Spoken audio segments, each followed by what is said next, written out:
Good evening, ladies and gentlemen. Welcome back to the podcast.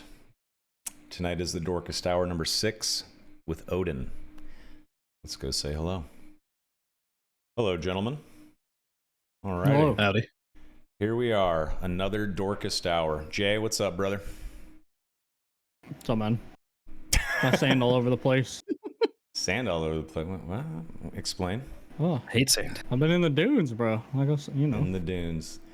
Yeah, dude. I've been awoken. I've been watching a little bit of that shit. I've been watching some of the YouTube coverage, and I don't know, that combat, dude. It's a little too iffy. And is the PvP like any good?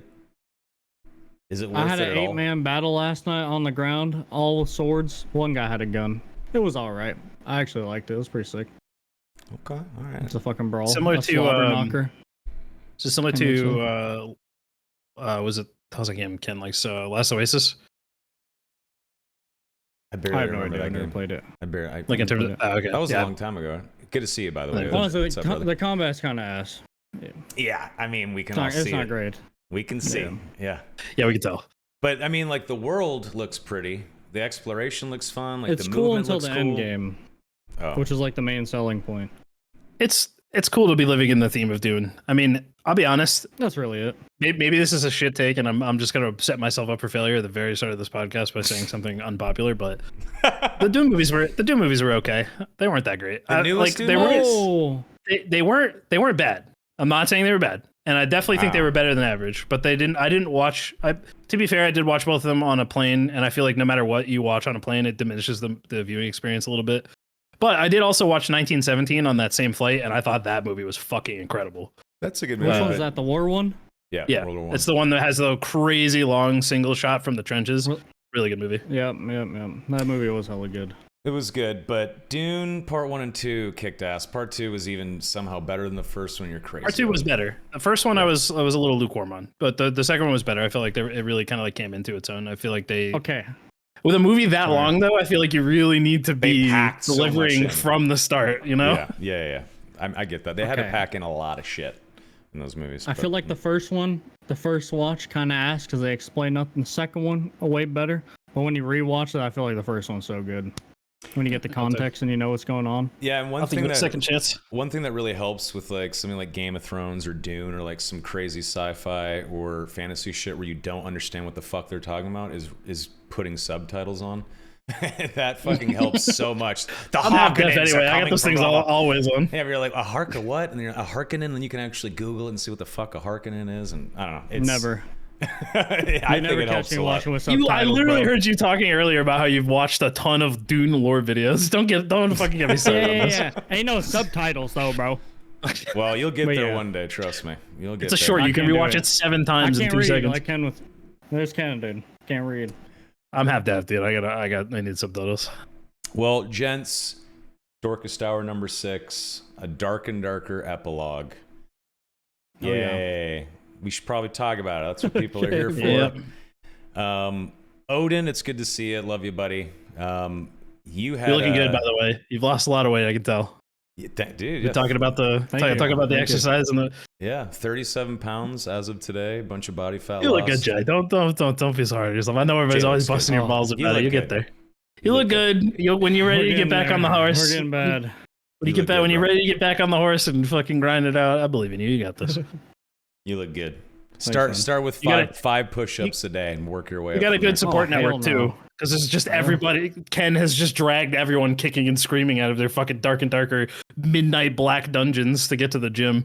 So we're all in this I'm together. fly Ken out here for a week and he'll get me right. Personal trainer, yeah. There you go. He'll kick your ass though. Be There's a careful. side business he can get into. Yeah. Okay, so Mr. Odin, we worked together at Iron Mace Good. for a while. You joined a month after me. You were a hire that I pushed for pretty much right away because I figured you'd be really good in the creator/community department. And well, things played out the way they did, but I'm happy to have you on because we can finally talk about this shit now that you're free of that place. There is still good people there. So I feel for them, but it's time to have this conversation. And I don't know. I think we didn't really plan on what order we were going to talk about shit in. Obviously, there's the Iron Mace part. There's Not Like This, and Oh no. drama and We controversy. can skip that part.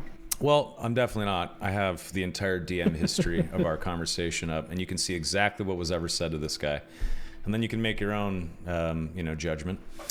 But anyway, I want to Odin, start you- before we get into anything. Just Sure. unequivocally, I want to shut this stupid shit down. okay. Nobody was getting paid to play the game. No one. Absolutely no one. What a We could ridiculous barely thing. we could barely scrap together a budget for any of the shit we needed to do. Never mind fucking pay people to play the game when they're actively shitting on it 24/7.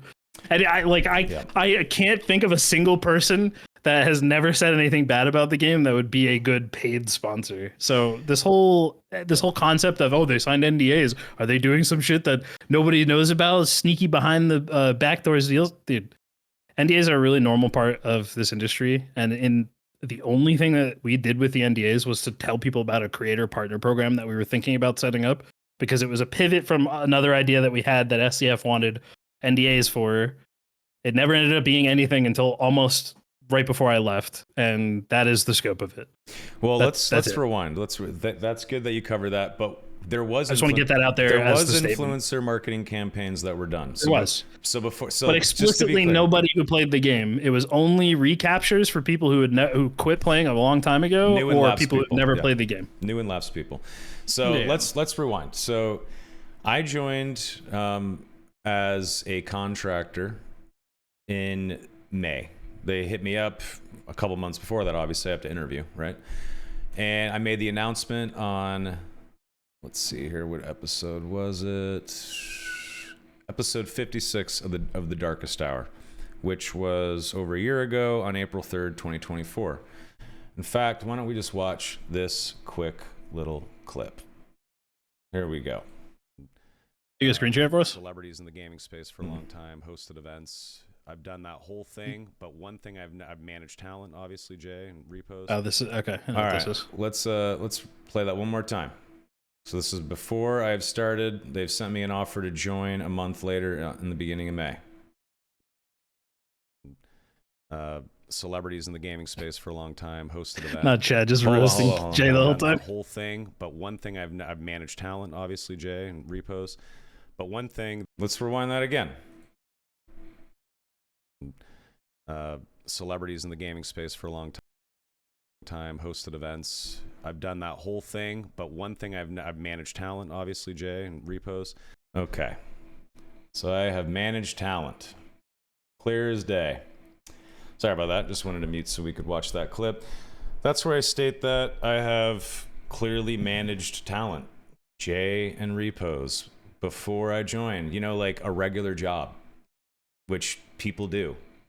It's not a big fucking deal. I don't understand why when people was think that? that's fucking weird. That was April 3rd. What year? 2024.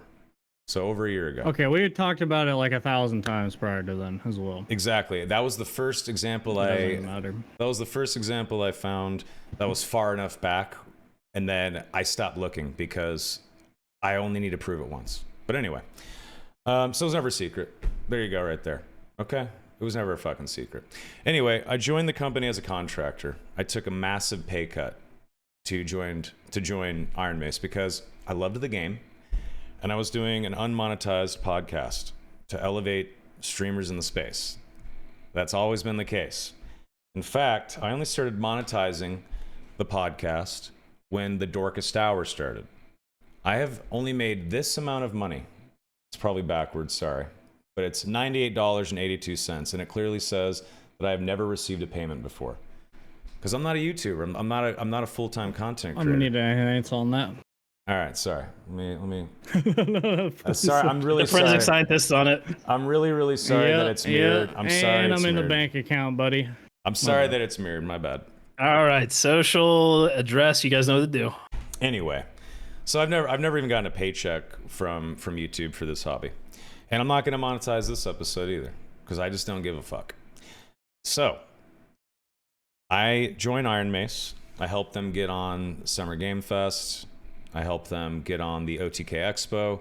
And the reason why they wanted to get on the OTK Expo is because they had been having a conversation with OTK. And if people had done their homework, Maybe they would know that Mythic Talent is owned by OTK, Team Asmon and Esfin and all those people. And they've been having a conversation with them far before I joined. So no, I was not brought on because I knew people at Mythic Talent. That is the dumbest, laziest research I've ever heard. Man. So I talked to SDF and Terrence. I talked to SDF a total of about 7 hours in 11 months, just to let you know. That's how connected he was with the overseas team and me, the head of marketing, quote unquote. You might be overestimating how much you talked to him. Yeah, it was about, well, 2 of those hours was me getting fired and yelling at him. So, so really, there was no real work accomplished with that guy. Where was I? So, I helped them with OTK Expo. They say, hey, we are supposed to do a big tournament with Mythic Talent and OTK. And I was like, okay, how much are they going to charge you? I start looking at materials because I want to help this company. So I look at it, what they wanted for like 7 hours of content was like 6 figures. It was crazy. It was tons of money. And I said, no, let's do this the smart way and work with new players that have never played the game and just have them check it out on stream. If you guys have made them a promise that you're going to spend with them, which they had, then let's work with them. You guys had a pub promise, so let's honor that. Sure. So there was a Mythic Talent influence campaign. That's pretty common in gaming. It's not illegal. It's not weird. That's normal shit. There's no gotcha there. The other influencer campaigns, eventually, that Odin and I were allowed to do, after fucking months of trying to get SDF to approve anything, was a Japanese influencer campaign with an agency out of Tokyo to work with Japanese people and people in that region, because Japan was one of the biggest regions for the game. I don't know if that's still the case. Huge region. I didn't know that either. Yeah, and then there was a campaign with a company called WeHype that was working with what? At one point, I believe Japan was 3rd on the player base. If I remember correctly, before I left, it was 4th. I think SCF's had the data of those up on streamers, but the point being that it was worth spending. One of the primary markets, because people at the company were interested in spending in that region. But there was also at one point, like half the directory was all Japanese, at least on Twitch. It was big over there for forever. I feel like. And then we worked with a European company that was going to help us do influencer marketing stuff in Europe and with English speakers and stuff, YouTubers, dedicated videos, people that had never really played the game or tried it once and lapsed, just to raise awareness for the game, advertising, which is what I was brought on for. Totally normal. Beyond that, other shit we were able to accomplish was hiring Lego Time Bomb, who is a saint. That guy's awesome. He's a fucking wonderful editor. Okay. And there's so much stuff to say about Lego and his experience there, but I can't say anything because Lego works there, so I'm going to refrain from saying anything. But we were able to accomplish a plan that was signed off where we could make class videos for YouTube. A huge victory, but very, very small in the grand scheme of things, right? I think only 1 or 2 came out before I was let go. And then the other thing I was able to pull off was finally to get SDF to agree to run ads on the game. It was so weird that he never would approve anything, but I get it. Why would you want to market and advertise a game that is under fire when you and you also ended up losing half the lawsuit stealing trade secrets? Of course you don't want to advertise that shit. You want to stay as quiet as long as possible and see if you win the case. It's clear that the complete lack of direction and plan was a strong indicator behind why they decided that they didn't want to do that and only ended up reluctantly doing so. Yeah, I mean, it got to the point where after several months, Odin and I were sitting around twiddling our thumbs, wondering what the fuck we could do. It was very fucking weird experiencing just being in the dark. No pun intended. Actively trying, by the way, at all times to get in touch with anyone who would be like, let's work on this project. We need this desperately. This needs to be addressed. We got to do this. We got to do this. And just nothing. Yes. We had no sway, no decision-making powers. We were community volunteers that were getting paid. Sure, we were getting paid, and that was the best part. But it was very clear that mind you. Not very well. Yeah, not a lot of money. It was very clear that he was collecting passionate people and having them jump on board to tap that passion and do nothing with it. I wasn't really from the outside looking in. It looked like me, Soma, joining Iron Mace as a head of marketing contractor was a massive failure. Like I was a do-nothing fucking barnacle on the bottom of the ship, along for the ride, collecting a paycheck, doing nothing. That was not the case. When I joined, I was fully in love with the game and believed in SDF and Terry and everyone over there. I was blindly passionate. And I was willing to look past weird shit like the Nexon case and all that, the similarities between P3 and Dark and Darker. I didn't care. I loved the game and I wanted to see it succeed. It slowly became apparent that SDF was not a good person. I will let Odin talk about his experience, but Sorry, no, you go for it. No, go for it. No. I do want to get to that. But there was one thing that somebody pointed out in chat that we did kind of glaze past, and I don't know if you plan on bringing it up after, but there was accusation in like this video that the drops were being gatekept.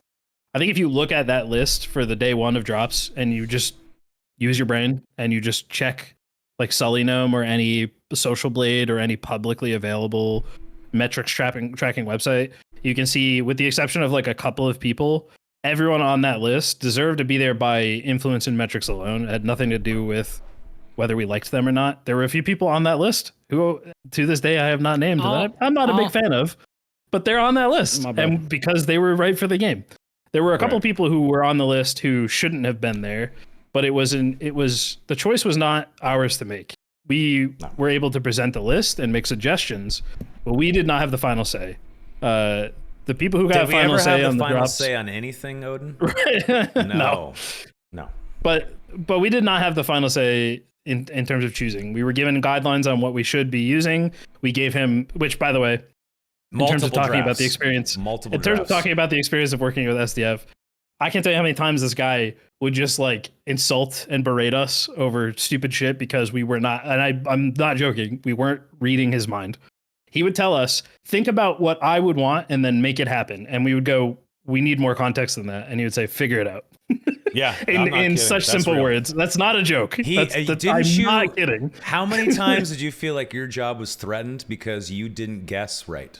He would just passively make comments about how I might not be around because I wasn't figuring out what needed to be done. It was fucking unbelievable. I've never worked for someone on such a power trip before. Yeah. Actually, like, small businesses with dickhead owners are nicer than this guy. It's unbelievable. I've never seen an ego that bad. The narcissism, the I'm the God King. It's a flat hierarchy except for me. I choose everything. I've never seen it that bad. It was nightmarish and Twilight Zone-y. How fucking intense it was. The guy was, I don't know, he's unwell. Like, it's terrible. But anyway, to the point of drops, it was not. That list of day one was some selection of people that we passed off and then was revised and given back to us. We were able to say at the end, like, hey, we don't think this person should be added. And then basically just got a response of like, do it anyway. And that would be people who, in some respect, you know, he did consider the fact that he wanted people who had been representing the game since the playtest and had always been supporters. So in that manner, people accusing Iron Mace of being picky about the people they want to work with, he did look at it from the perspective of, these are longtime supporters. These should be the first day one people. Which is smart. I don't even think I don't even think that's really a negative. You know, we'll give SDF credit where it's due because there's not a lot of places where it is. So in this scenario, I don't think that's a problem. And I don't think anybody else really does either. This is a big nothing burger. Yes. And don't forget, Twitch drops is for Twitch, not for YouTubers. SDF was wanting to know about active streamers. Not like this. Had not streamed that shit in like fucking 6, 7, 8 weeks with 2 months, something like that. He was on the fucking list. For as long. SDF removed him. He was on the list. SDF said, no, this guy doesn't stream my game. Like, as if we have fucking control. I don't give a fuck who's doing drops. Like, to think that I would care is fucking insane. My only take on the drops, I just think it was a bad decision having days. I don't think people are going to be pissed. You're right. And there were tons of people that should have been on the list.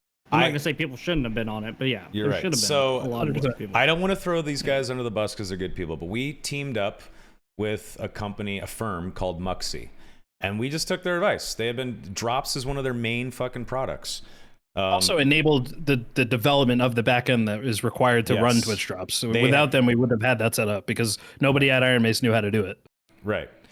I did not build Twitch drops when I worked at Twitch. I had never run a Twitch drops campaign working at Twitch. Why would I? And I had never worked for a video game company. And I knew someone at Muxy. So they said, yeah, we'll fucking help you guys build it out. The engineers in the Korean office did not know how to do it.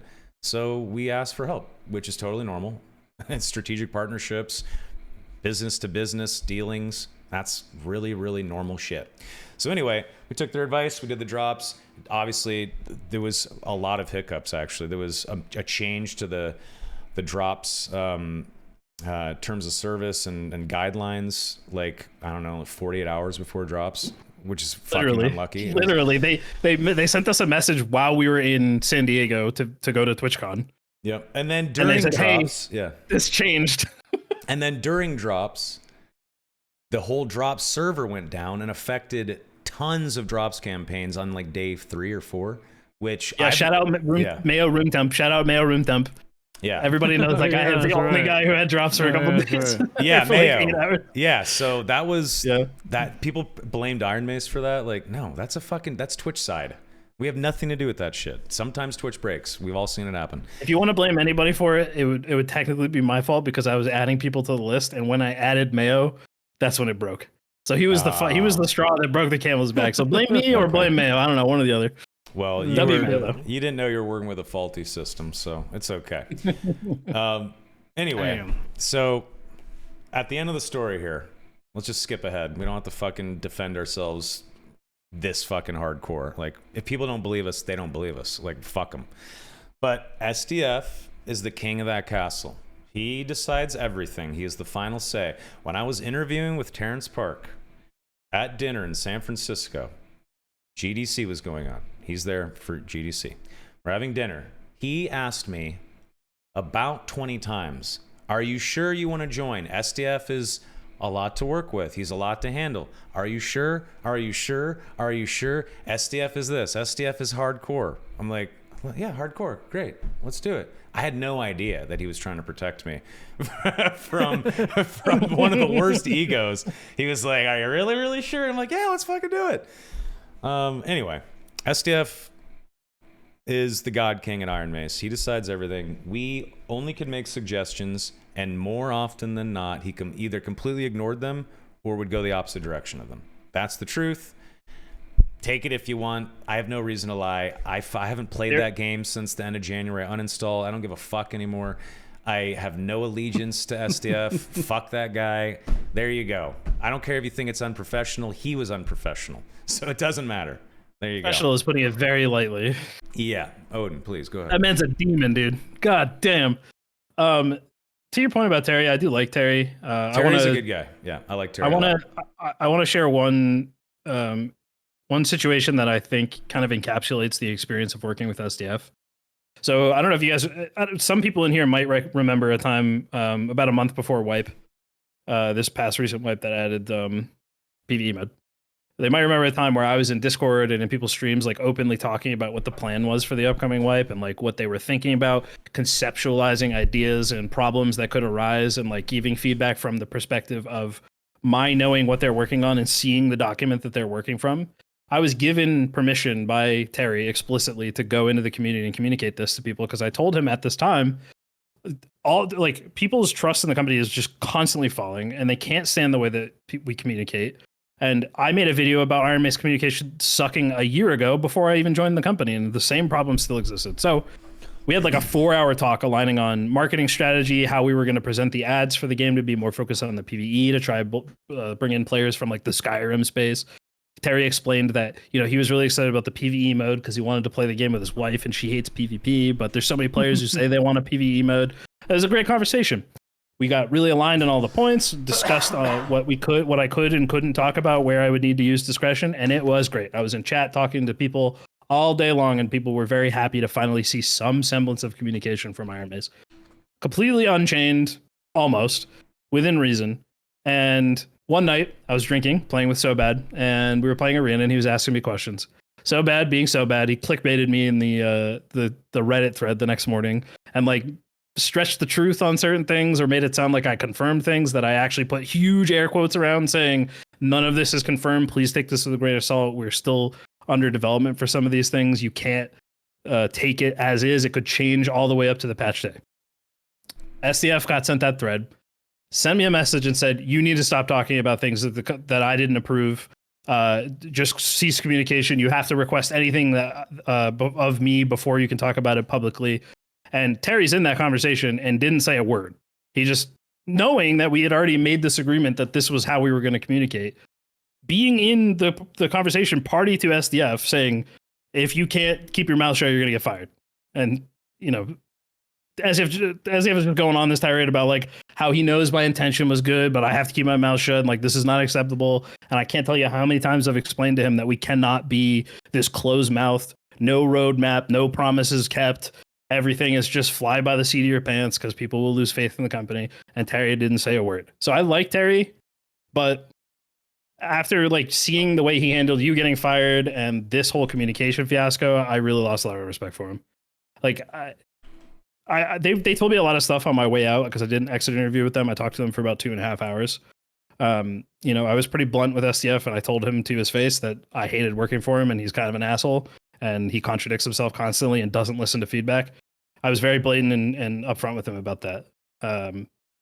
Terry kind of like covered for him a little bit in some ways and like talked about how it was actually kind of his fault that things had been pulled aside this way because him as the product manager was trying to make the game as accessible as possible to as many people as possible, which, you know, as a product manager, that is your job. So no blame there. But at the end of the day, these are the two guys that are in charge of the company. These are the people who make the choices. And they were telling me about how like the organizational structure sucks and even middle managers can't get things done and nobody's communicating properly. And I'm like, this is your job. You are in control of this. If it's not working, it's because you're doing something wrong. At the end of the day, you have nobody to blame but yourself. Hold the mirror up. You know, they said a lot of stuff to me, but at this point, after my experience of working with Iron Mace, and this is just one small glimpse into the insanity of what I have dealt with since I started there, I just don't trust them. I don't really believe a word they say.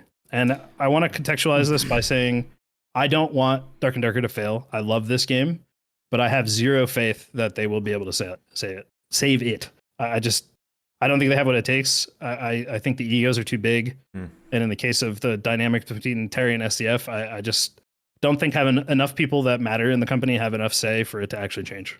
So prove me wrong. I'd love to be proven wrong. I would love to be playing Dark and Darker in 6 months and having the time of my life, but I'm not optimistic. I hope for the best. I really don't want to see everyone who invested their time and lives into this game have it all just go down the toilet. It is a real shame when that happens with any game, but you know, it's truly up to the two of them at this point. No. So, Odin, was it you or was it someone else that got the message from SDF? Jordan might be your manager, but never forget that you're my subordinate. Was that you or? That was Lego. That was Lego. Yeah, that was Lego. Which, by the way, after they fired you, he just stopped bringing that up, and he was totally cool with Lego and I working together. And by the way, for anybody who's wondering, Lego and I worked extensively every day on season trailers and all the shorts. I voiced in a couple of them. He did most of them. But like all the season trailers and stuff, we worked. Who did the farting one? He made that. I told him that I wasn't a fan, bro. I told him I wasn't a fan of the fart, but it is what it is. You know, it's part of the game. Some people like it. It's an emo. I don't like it. I like it. I don't like it, but you know, some people. I remember like weeks later, I saw that shirt and I was like, "Damn, that's gonna split the community a little bit." Like that fart split the air. But anyway, it was. Sorry, I couldn't help it. Yeah, he didn't care at all after they fired you. He was like, "Yeah, you guys are a marketing content team. Of course you have to work together. Lego has to supply things for Odin to speak with the marketing agencies to deliver the ads properly." Yeah, no shit. Why didn't you figure that out while Soma was still here? Yeah, fucking weird. And then I found out that SDF had essentially a little bird in his ear, bad-mouthing me every step of the way. And that would be Grayson. Grayson was talking mad shit about me nonstop. Don't know why. Yes. Don't know why. We learned a lot about Grayson recently. Yeah, it's really disappointing. He was very, very fake nice to me. We went out to dinner twice when I visited Korea. Oh, and the visit to to Korea. I thought I was being invited out to be brought on as a full-time employee to strategize. The day before I was about to get on my flight to Korea, which is a long flight, by the way, SDF said, I don't know if you should come. I don't know if this is a good idea. I was like, what? I don't understand. He was like, it's not fair to the other overseas members. I was like, well, okay, I get that, but I'm your head of marketing, right? Like, shouldn't we be like working together to figure out a strategy and stuff? Like, I'm really confused. This is the day before. Yeah, before I flew. And he said, no, I'm flying you out here to thank you for doing the podcast. What? That was a massive fucking... It took the wind right out of my sails. I couldn't even believe Where was it. my flight, bro? I know. I know, dude. I know. What? Trust me, I know. I'm just playing, by the way. It was very... I'm not. It was very confusing. I was so fucking confused. I said, I didn't realize that was the case. That's not what it's not what I thought at all. I thought we were just going to like work. No. I went out there. They had a laptop for me. What I did the entire time was play Dark and Darker on a laptop. And I saw SDF for 45 minutes at dinner. We had one hour meeting face to face. And that was it. It was a big waste of time. An hour and 45 of the 7 hours? Pretty much. Maybe, okay, let's call it 8 hours if you count the dinner too. Okay. But yeah. It was Let's just round it out. Let's just round it out. It hurt. You know, I'll tell you right now. Half of your face-to-face time with them was all getting hired and getting fired, basically. Yeah, kind of. I mean, like the interview to join was like an hour-long conversation as well. But yeah, it was super rude. It hurt. I'm not gonna lie to you. Because I was really passionate, and I thought that they were gonna invite me to be a full-time employee, not just some contractor. I do remember the like kind of shift. The paradigm shift that happened like kind of after that whole thing. Like I could definitely see the disillusionment settling in, and then as after you came back, it just progressively got worse. It was just more of the same bullshit, but like even less communication, less progress, more stonewalling, more individually calling you out as incapable of doing what he needs you to do, despite never being able to define or quantify it. Yeah. God, it sucked. Seeing you go was such a pain in the ass. Yeah, set up for failure, doomed to fail. I've never experienced anything like that. Like, why pay me? Why even have me there? It's so weird. Like, just get rid of me if you don't like me. Why keep giving me money and having me show up to the weekly call and fucking do anything? Like, it just is so fucking weird to me. I don't understand. But I guess they do a lot of confusing shit that people don't understand. So, I mean, look at the state of the game. So, I don't know. SDF said you mad and shit? It's not real SDF. It's not real SDF. Anyway, I'm trying to think. What else? It's one of his alts. I feel like I have That's been... one of his alts. He can fly under the radar. I feel like I've been rude enough. I've said some mean shit. But everything we've said here has been honest. It's the truth. That is our experience. We have no reason to lie for Iron Mace, to shill for that fucking company at all. Absolutely not. If anything, I do the opposite for SDF, as you guys can see. I care a lot more about the creators who were wrapped up in this whole thing than I do about SDF for the game. You know, there was a situation with Wilson's game, and he and I have talked recently. We hashed things out. Wilson has turned on me. Thinks I'm a fucking piece of shit. Like, it doesn't make any sense. I don't understand. Hold on. No, before we get so the whole point I was trying to make here is that, you know, Wilson made the video about Demo, and my whole involvement with him was he had been talking to the anti-cheat team, but they didn't communicate this to me. They didn't like tell me about this, which they should have, because Demo is a fellow creator. But then Wilson kind of came to me after his breaking point of already posting the video and said, "Hey, can you remove me from the creator program?" And I'm like, yeah, sure, but why? And then he tells me about what's happening. And then I go in chat and I see all the drama between the two of them. And I have to like split them up and tell them to stop fighting and tell everyone to stop fucking witch hunting Demo and everything. I'm like, listen, whether he was cheating or not is not up for us to decide. The NTG has to investigate it. Making accusations without bulletproof evidence about somebody can endanger their career. You might be taking food off somebody's tables. You don't know if he has a family. You don't know if he has kids. Just saying like shit without knowing for a fact is a like very unprofessional thing to do. That was the extent of what I said. And I said that in Jay's chat. But this whole thing got blown up to be me just like lying about the situation and belittling Wilson and not caring about the creators, but I have to be very transparent with you guys here. There are some creators I don't like. We just don't get along. That's expected. You're not going to like everybody. But I never once did anything to disservice those people or take opportunities away from them. And I cared a lot more about the creators than anyone else at Iron Mace did. And I wanted to see them all succeed, which is why it's a shame that the game is going the way it is, because I know invariably some people's careers will be hurt by this. And I know the thing that they love and care about and have dumped so much time into is going down the drain. It's unfortunate, but it is what it is. But the point I'm making here is that, there was an insinuation that these people were under NDA and doing slimy shit, getting paid to shield the game when it was blatantly not true because they're shitting on the game at every opportunity. I shit on the game at the fucking paid San Francisco while dinner. you were that's half of what was happening at the fucking dinner. $60 shots of fucking whiskey. I'm just like, wow, this game is fucking dog shit. You got your alcohol fucking losers. You got your shaking the lobster company man's hand. Nice, fucking bro. Thanks for the filet mignons on the Suck table. my fucking balls. I just want to say, you're paying me of all people.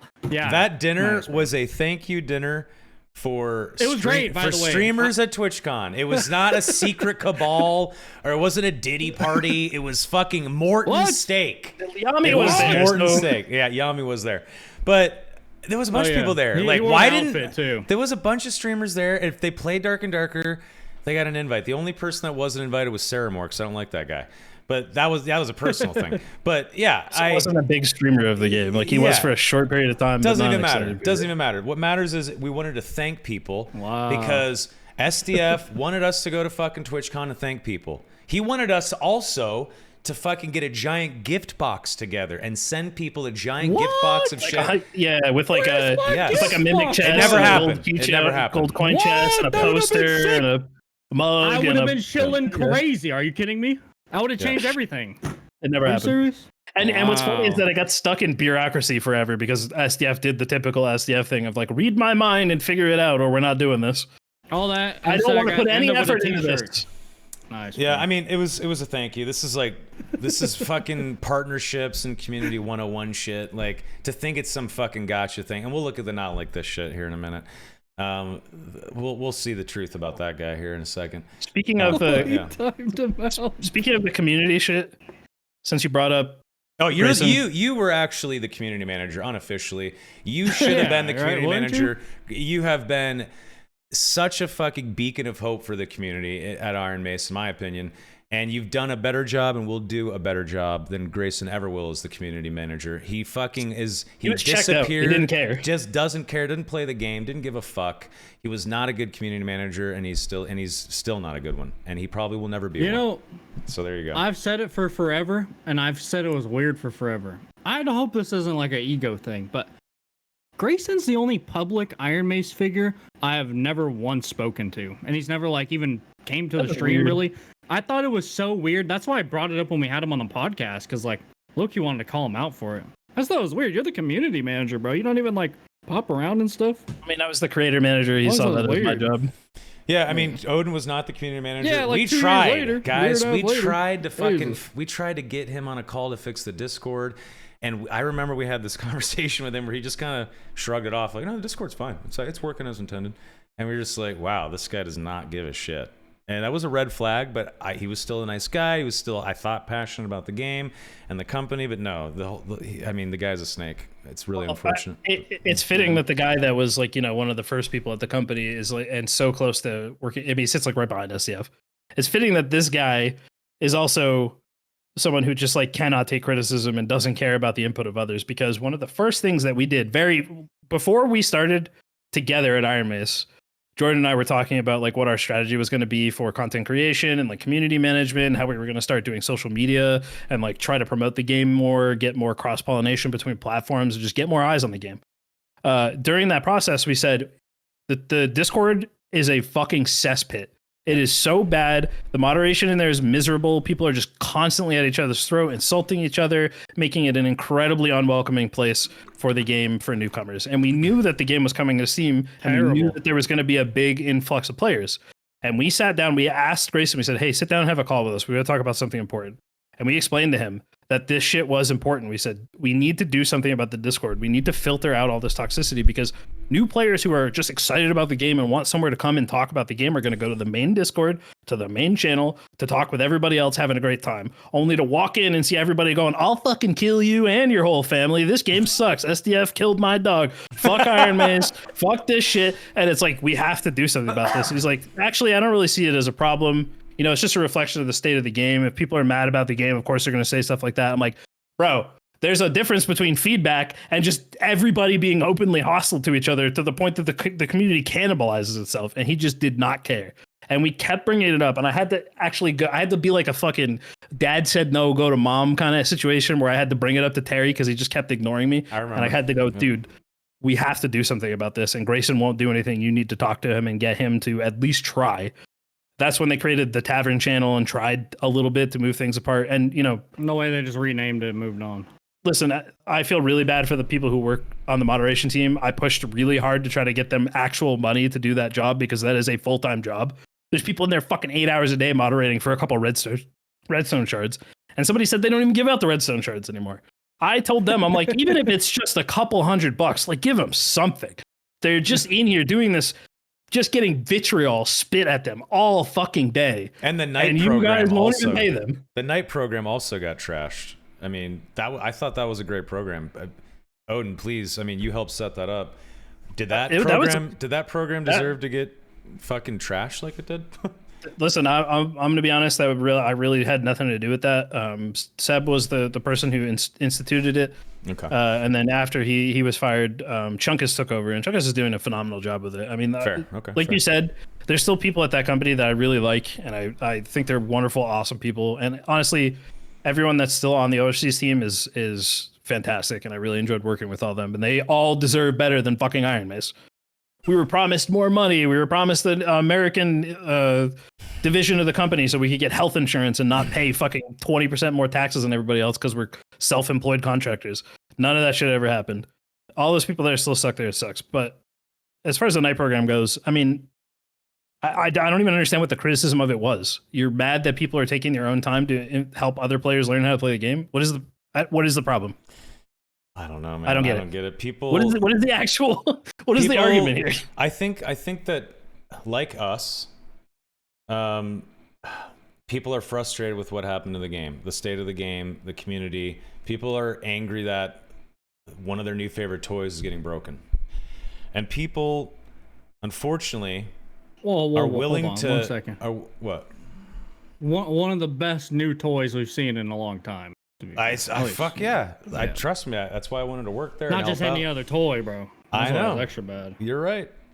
And people were waiting for something like the Not Like This Lex Friedman Keemstar hybrid Lex Keemman. Lex Keemman, I guess is his name. Hybrid Coffee's thing. a little light. They were waiting for the manifesto crazy thing. People wanted a place to go to vent that anger.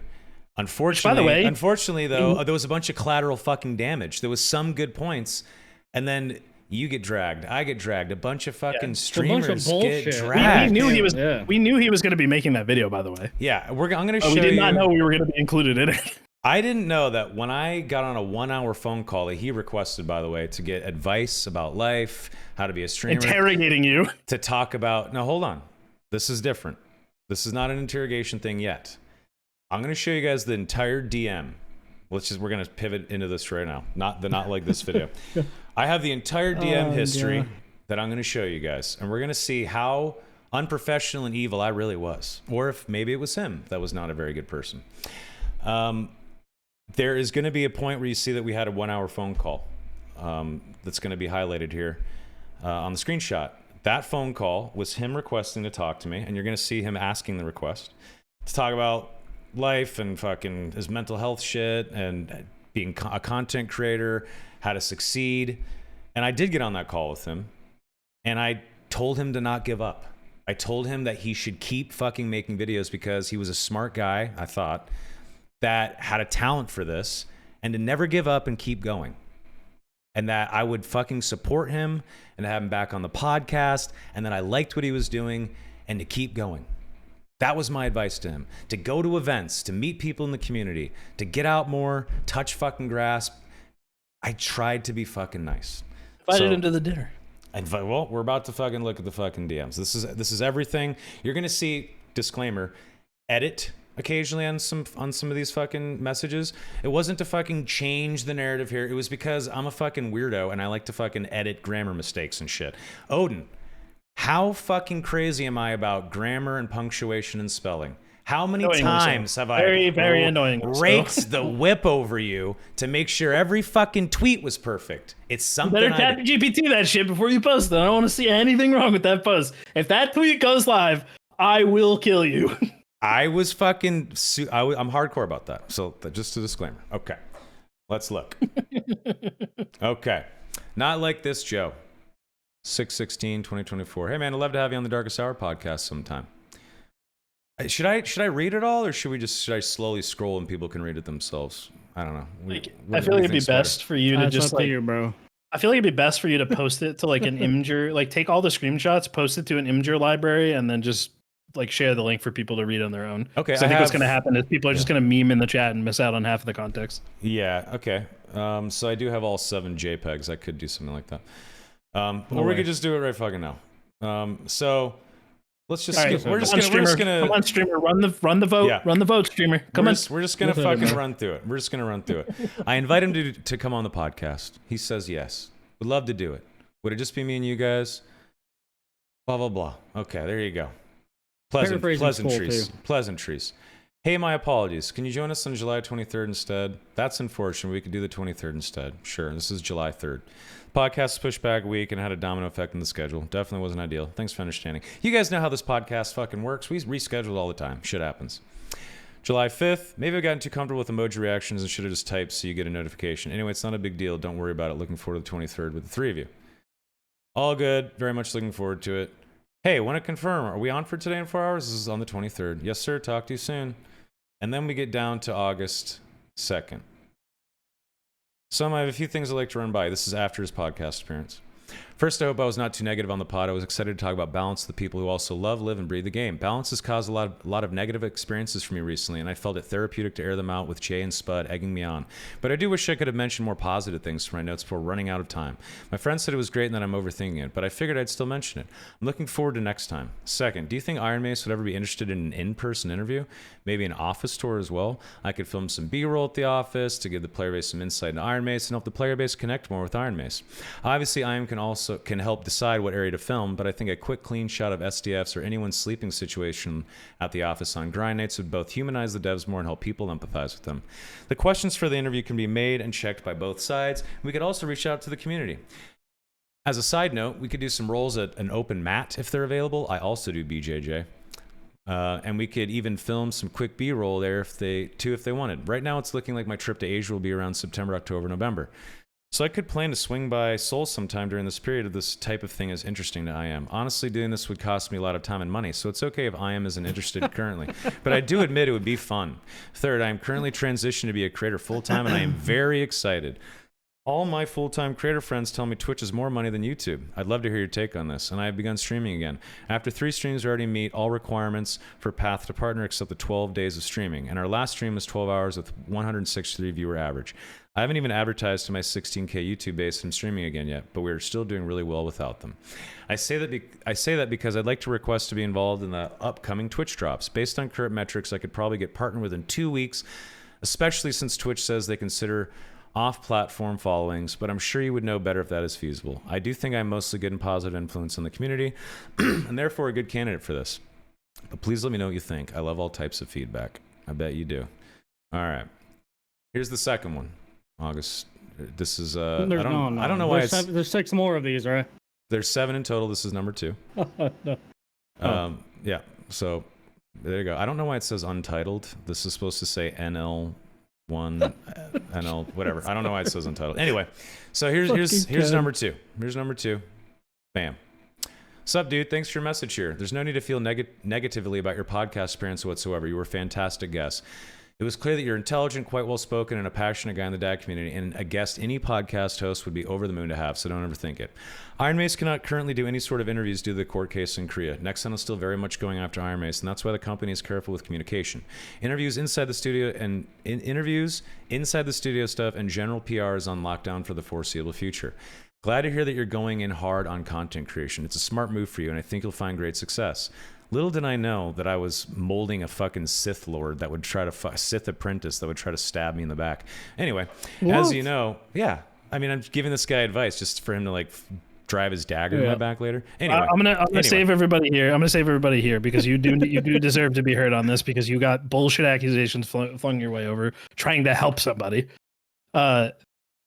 Give a summarized, truncated version of it, and then post the no, I'm in. Imagery link for everybody. I'm going in. We're looking at this. Let's get back in there, baby. Let's get in there. We're fucking looking at it. It's a smart move for you, and I think you'll find great success. As you know, I am a full-time content creator, have done sponsorships and advertising work, and also built out and managed the global influencer program at Twitch, among many other facets of the gaming streaming talent world, including managing repos. Jay Griffey and Yami. So he's known about this shit. There, right there, August 2nd. It's August of last year, by the way. Yeah, 2024. Yeah. So he knows. And maybe Spud Hunter if he's up for it. I did ask Spuddy. He said no. That's just how it goes. You have to fucking shoot your shot, and the guy said no. So I can absolutely give you sound and solid advice to help get you going. If you want to schedule a call to ask some questions, I'd be happy to chat with you about it sometime next week. I'm still going over criteria for Drops 1, so I cannot make promises to individuals. It'd be a bad move to grant anyone a request to be involved with any marketing plan I'm working on, and that it's unfair to other people and also very irresponsible, and that marketing plans and strategies could change constantly. So I couldn't guarantee you anything and could potentially just let you down. Let me know when you want to chat about content creation and we can slap something on the calendar. Cheers. Okay. Still the 2nd. Hey, thanks for the quick reply. It makes sense. IMS has strictly controlled their PR. I was hoping things would be better for them after September's appearance. But I know these things can drag on a long time, but both sides have the money. I'd love the opportunity to talk about content creation, Twitch, and everything else related sometime with you. That sounds very enlightening and also quite fun. I'm usually free in the evenings, but just let me know what your schedule looks like and we can find a good time. As for the drops, I completely understand. I wasn't sure how far along you guys were with it and just wanted to make sure I'm at least in the back of your mind in case I do qualify at some point. Okay, August 10th. Just a week later. Just let me know when you're free and we can set up a date and time. Sure, let's meet up this coming week for chat and Discord. I'll be busy 9 a.m. to 5 p.m., blah, blah, blah. So we're just scheduling. Here you can read, blah, blah, blah. How does Thursday afternoon sound? Okay, great. Let's do it. Sounds good. Looking forward to it. Okay. Here's the 15th. Hey, dude, I'm free to chat now. Okay, sweet. I'm around whenever. Okay, give me a bit. All right. Soma started a call that lasted an hour. 8/15/2024. Okay. In this call, he talked about how he had issues, like mental health issues and like depression and stuff. I don't want to paraphrase too much. Like that's his own battle that he's dealing with. But essentially was like, I have problems like, going out and like meeting people, and I don't like that kind of shit. And I've had to force myself to travel the world to conquer that fear. I was like, that's great. Sounds like you're on the right path. Like, that's a good thing. Awesome. And then we talked about content creation, and we talked about making videos and streaming. I talked about how he should find a schedule that fits for him and works for him properly, and that he can always go live at, let's say, 9 a.m. Monday through Friday, so that his audience is there waiting for him. He could train his audience to be waiting for him, and that he should keep going, not give up, not fucking waste any more time, and just go all in like he said he was going to do in this DM earlier. Okay. Then he says after this call on August 28th, hey, a viewer reached out and told me, and it was a great call, by the way. I did say, if you need management when you get there, I'd be happy to help, because, that's a regular fucking job, folks. I pay taxes on it. It's a fucking regular, it's a gig. Hey, a viewer reached out and told me, this is on the 28th, and told me you said I used to do a podcast with Todd Father and Posh Pop. I just want to clarify that I have not and would never. Todd Father allegations. I just wanted to clarify that I have not and would never start a podcast with Todd Father, nor would I stroke myself by calling it the Goat Cast. I was convinced by my friend. Nor would I stroke myself is crazy. Yep. Absolutely insane. I was convinced by my friend to go on their podcast one single time, but it was a complete waste of time. It was very unprofessional, and in my opinion, it's not a podcast if you can't find a single episode anywhere online. Anyway, just clearing that up. I have never been affiliated with that group of players, nor have I played with any of them. Ah, gotcha. My apologies. I thought you guys were forming that together. I'll leave your name out of the GoatCast references then. Sorry about that. Thanks. LOL. Okay, let's go on to the next one. Here's number 3. Todd Father immediately mentioned himself in chat when he heard his name. That's my goat. Right, that's my goat right there. September 1st. Hey man, are you going to TwitchCon this year? If so, I'd like you to invite you to our dad creator dinner we're putting together on September 20th. I'd love to attend the dinner, but can't find any other reason to fly out. Unfortunately, I don't think TwitchCon is for me. It would be a lot of fun meeting everyone. No problem. Just figured I'd check. Can I ask though, with your experience, is it worth it? Specifically for someone that isn't a big fan of streamers or anything, and for someone small who is just testing the streaming waters, I've heard mixed reviews and advice on going. So now he's like saying, I'm actually not streaming that much, even though he said before he was going to go all in. And I had just had a call with him recently telling him go for it, and he said he was going to. So he's changing his mind. That's okay. That happens. I've heard mixed reviews and advice on going. Maybe I'm just trying to find a reason to go because I wish I could go to the dinner. I say, for networking, it's invaluable, but you don't need to go get the pass for that. Just go to San Diego for 2 days and hanging with people around the event center, going to industry parties and dinners, and treating it like a workcation simply to meet people is how I'd approach it. I only go because it's part of my job. I also helped create the original TwitchCon and built and hosted the original main stage show, so it has a special place in my heart. That's solely unique to me pretty much, though. He says, oh no, I hope I didn't take a piss out of your baby you helped create. I'm sure it has changed a lot since then. Man, just going for the networking and slow workation is tempting. SD is a decent city. I'll think more on it. Okay. I said, you didn't at all. It's worthless getting a pass these days. It was worth it 9 years ago. It's not anymore. Let me know ASAP. We only have a few slots left for the dinner. There's some awesome streamers coming. It's a good way to network. Okay, sounds good. I'll sleep on it and shoot you a message. Wait, as long as you guarantee there is no complete ghosting. I heard what happened last time. Well, heartless, poor arcane. I don't know what that is. Several people go. Oh, yeah, we had a dinner at the Vegas TwitchCon that a bunch of people didn't come to. Several people go through dinner. I tried. I went there. You were there. Oh, I don't understand. What is he trying to say? Bro? A lot of people ghosted the German dinner at TwitchCon in Vegas. Whatever. Who cares? People had shit going on. Half the people didn't show up. Half the people didn't show up. Who cares? Time over it. He tries so hard to get people to come out to hang out with us at Gamescom too, and nobody showed up. Yeah, that Wiener Spitzel was fucking banging, bro. Yeah. They're fucking missing out on that. Yeah, people don't want to come to the dinner. It's fine. I didn't. We hung out as a duo one night instead. Yeah, I went out and had drinks with Arcane. He's a great guy. Love that guy. But yeah, it's a set in stone dinner, semi-private area at a steakhouse. Okay, sounds good. The classic business networking venue. Yeah.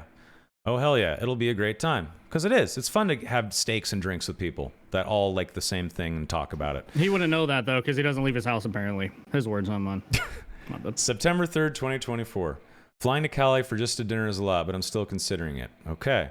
We'll definitely schedule other stuff, sightsee, meet up with other content creators, walk around the Gaslamp district where all the nerds will be chilling, hit up Industry Park. Don't fly out just for a steak. I'm like trying to help here. Hey, finalizing my list today with the restaurant. Please let me know ASAP if you're attending. If you are going, the dinner's at 6 p.m. on September 20th. Here's a picture, blah, blah, blah. This is where the fucking address was. Hey, I'm trying to convince creator friends to go. Can you share a guest list? Also, is it self-pay or is I am paying? All right, let's go to the next one. Yep. Fair. Sorry for the degraded quality here. This is a longer, or I don't even know why it's degraded, but so I said on the 4th, I am paying for everything. It's thank you dinner for playing the game. I've already visited as a tourist, but the networking industry parties sound fun, but just not sure where to find them. I said Twitch takes over the Gaslamp. Why is it so blurry? I'm sorry, guys. Twitch takes over the Gaslamp district. How nice. Oh, and then he replies to I am paying for everything. It's a thank you dinner. He says, how nice. Ticket too. Ha ha ha. Because, this guy loves money. It will be a sea of nerds and Twitch purple. All right, sir, how's it looking? Again, I really want him to go. I think he's a good guy. Again, how's it looking? I'm submitting my head count to the restaurant today. And he goes, all right, so I'm going to go out on a limb and give it a shot. I'll fly out and attend the dinner. It'll be very interesting and maybe fun meeting you and the other dad guys. How many are coming? Can you share the list? I couldn't convince any other creators to join this time, unfortunately, but there's interest for something in the future. And I said, it'll be 10 creators, and I don't know why, and I don't want you to feel... What? This guy also manage content creators, or what? He's trying to coordinate a group of... I don't know. He's maybe... creators, yeah, we'll see. We'll actually cover it here in a second. I say it'll be 10 creators, and I don't want you to feel pressure, dude. This is ultimately up to you. Haha. If you want to come to SD and enjoy the weekend festivities and attend the dinner, great. It's totally on you. I'm just extending a dinner invite, that's all. And all good. No need to convince others to join. I'm handling the invites. I just want to be clear. I'm not feeling pressured. Also didn't realize this is a quiet thing. It wasn't.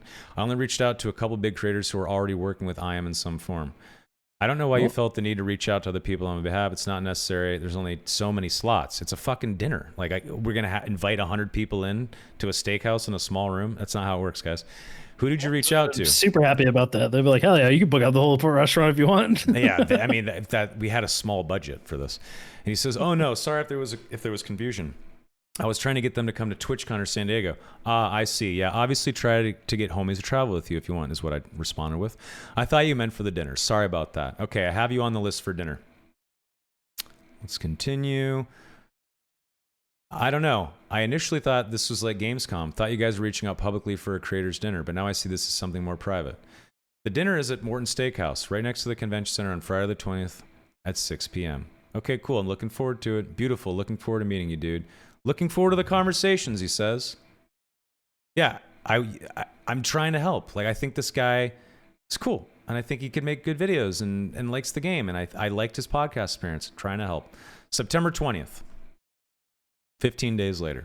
Hey, something critically important has come up, so I had to rain check flying to Cali today. I'd love to join. This is when TwitchCon started. I'd love to join the next gathering, though. I was really looking forward to meeting you as well as the others. If you ever find yourself in Texas, feel free to say hi. I can recommend you some of the best local restaurants and various cuisines. Really sad I can't come. I was at TwitchCon. I was not paying attention to messages a lot. March 6th, 2025. Look at the dates. September 20th, 2024. March 6th, 2025. Hey Soma, are you up for a short Discord call? Of course I understand you can't discuss certain things, so we can stay away from those topics. I'm not available at the moment. What's up? And no, I can't discuss anything IM related at the moment, unfortunately. He says, sorry, I was in a long call. I wanted to get your opinion on if I took a position, if that's a good idea or not. Took a position in Iron Mace, I ask? He says yes. Okay, let's go to the next one. I say, what position? Is there an actual offer? Let's just say it's balance related. Your thoughts, he says. I say, I cannot in good faith recommend that anyone take a job at Iron Mace. I wish the people currently working there the best of luck. Interesting. Not much to go off of, but I think I hear you, he says. And I say, do what you must, though, brother. It's your life. Take care of yourself and do what you need to do. Actually, I do have a couple questions. Are you still managing J, Repos, and Yami? I am currently unemployed in terms of working for a company, but I do manage talent as an independent contractor manager. Yes, I do manage J, Repos, and Yami, because it's not a fucking secret. As you guys saw on the April 3rd, 2024, do I still have the video up? Let me just fucking play that one more time. Here we go. There's no way he just jumps into the fucking interrogation like that. Hold on. I got a video playing. Give me 1 second. Celebrities in the gaming space for a long time, hosted events. I've done that whole thing, but one thing I've managed talent, obviously, Jay, and Repos. Okay, I managed talent, obviously, Jay, and Repos. That is April 3rd, 2024. There you go. Okay. I know a lot of people, before you get to this last part, I know a lot of people are like memeing about this. And I understand that, you know, you're not the person in the hot seat trying to defend themselves from potentially career-altering allegations. Just understand that this shit matters.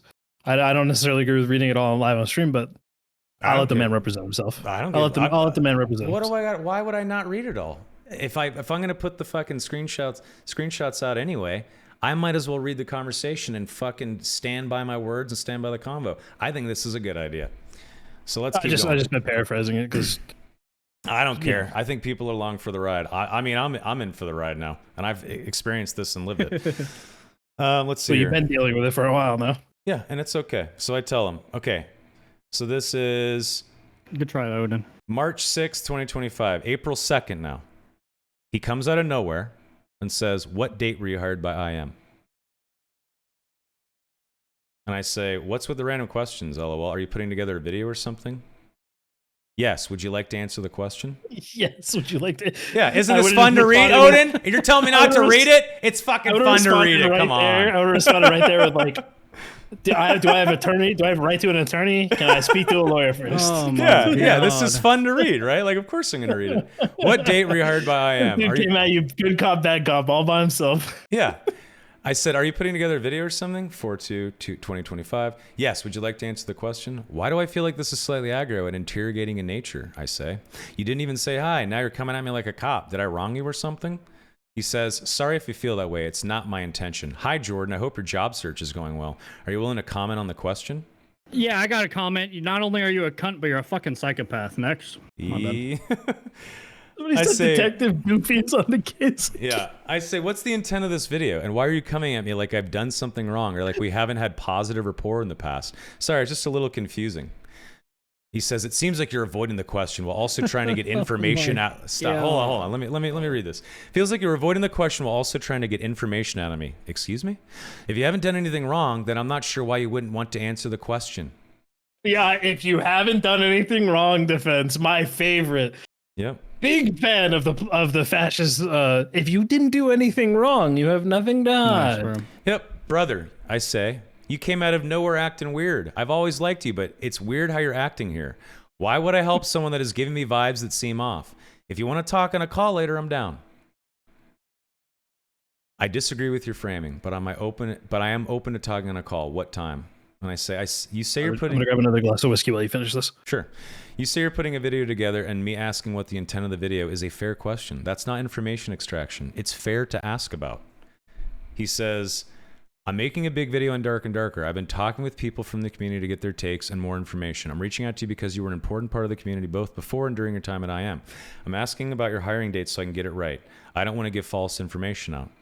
I say, thanks for the context. We aren't enemies, dude. I started May 1. I was a contractor only. I was never full-time. I was essentially a paid volunteer, or it felt like that anyway. Did you do any work for Iron Mace before that? I said they asked me to help get them set up for Summer Game Fest and OTK Expo in April because the show was in June. Let's keep reading.